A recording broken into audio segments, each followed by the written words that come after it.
হরে কৃষ্ণ কৃষ্ণ কৃষ্ণ হরে হরে, হরে রাম রাম রাম হরে হরে। আমরা অনেক সময় নিজের মনে ভাবতে থাকি, আচ্ছা মহামন্ত্র জপ করা ভালো নাকি কীর্তন করা ভালো। তাই আসুন আমরা জেনে নিই মহামন্ত্র জপ আর কীর্তনের মধ্যে পার্থক্য কোথায়। আমরা যখন মৃদুমন্দ স্বরে মহামন্ত্র জপ করব তখন সেটা নিজের লাভ হবে কেবলমাত্র। আর যখন আমরা মহামন্ত্র কি করব, কীর্তন করব, তখন কি হবে, নিজের তো লাভ হবেই, সাথে শ্রবণকারী ব্যক্তিরও লাভ হবে। কারণ যখন আমরা জপ করি সেটা শুধুমাত্র কেবলমাত্র আমার নিজের কানে প্রবেশ করে। আর যখন আমরা কীর্তন করব, আমাদের পাশে থাকা পশু পাখি বলুন, অন্যান্য মানুষ বলুন বা গাছপালা বলুন, সবাই সেটা শ্রবণ করতে পারবে এবং ভগবানের নাম শ্রবণের ফলে তাদের মুক্তি লাভ হবে।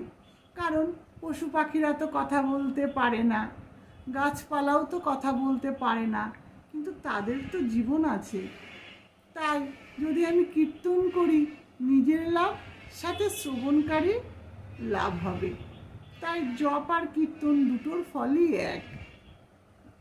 কিন্তু কিছু কিছু সময় আছে আমাদের জপ করতে হবে, কারণ সর্বদা যদি আমরা কীর্তন করি তাহলে কি হবে, আশেপাশে মানুষরা পছন্দ করবে না।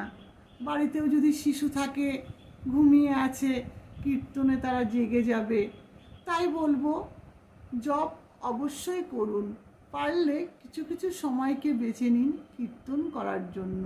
ভগবানের নাম সংকীর্তন নিজে করুন এবং অন্যদেরকে শোনান। নিজের তো লাভ হবেই, সাথে যে শুনবে শ্রবণ করবে তাদেরও লাভ হবে। আর পদ্মপুরাণে কি বলছে জানেন? পদ্মপুরাণে বলছে যে ব্যক্তি ভগবানের নাম জপ ও কীর্তন করে তার জন্য স্বর্গসুখ এবং মোক্ষ লাভের পন্থা উন্মুক্ত হয়ে যায়। তাই সর্বদা নিজেকে এইভাবে ভাবুন যে ভগবানের কাছে বলুন, আমি যেন মুখে হরি হরি বলি আর যেন সৎ পথে থাকতে পারি।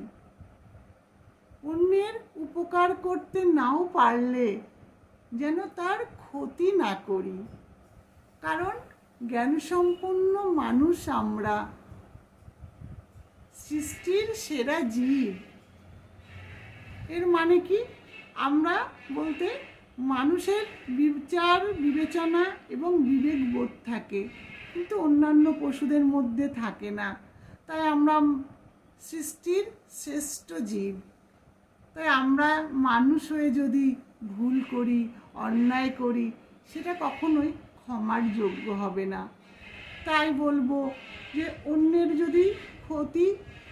যদি উপকার করতে নাও পারেন, তার কখনো ক্ষতি করার চেষ্টা করবেন না। তাই আরও কি বলছে শাস্ত্রে জানেন? বলছে কৃষ্ণ ভলি যেই জীব অনাদি বহির মুখ, অতএব মায়া তারে দেয় সংসার দুঃখ। আমরা যদি কৃষ্ণকে ভুলে যাই তাহলে কি হবে, সংসারে দুঃখ পেতে হবে, কষ্ট পেতে হবে। তাই বলবো সময় পেলেই ভগবানের নাম জপ করুন, কীর্তন করুন। মনে কষ্ট পেলে, ব্যথা পেলে ভগবানের নাম জপ করুন বা কীর্তন করুন। সর্বদা ভগবানকে স্মরণে রাখুন, ভগবান অবশ্যই কৃপা করবেন। হরে কৃষ্ণ।